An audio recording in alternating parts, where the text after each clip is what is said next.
mengenal kelainan penyakit pedofilia. Tahu nggak sih sebenarnya apa sih pedofilia itu? Pedofilia atau bisa disebut juga dengan pedofil yaitu sebuah ketertarikan seksual seseorang terhadap anak kecil yang umurnya di bawah 13 tahun. Karena biasanya di umur 13 tahun itu anak-anak itu belum memasuki masa pubertasnya.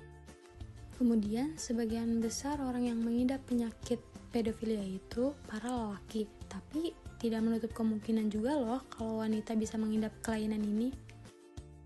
Jadi gimana sih caranya biar kita tahu kalau orang itu mengidap penyakit pedofilia? Supaya kita tahu orang yang mengidap penyakit pedofilia itu kayak gimana sih?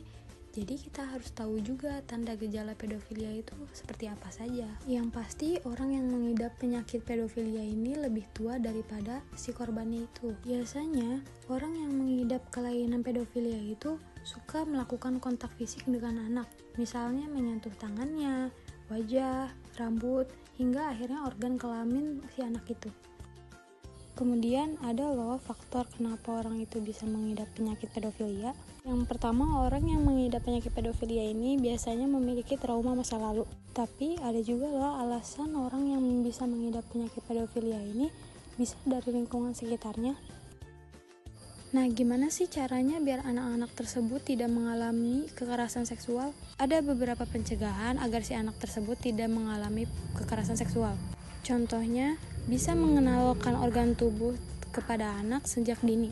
Orang tua harus bisa mengajarkan kepada anaknya apa saja organ tubuh yang sensitif dan organ-organ intim lainnya.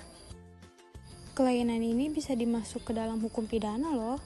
Menurut UU Perlindungan Anak, hukuman pelecehan anak di bawah umur itu harus dihukum sesuai dengan ketentuannya.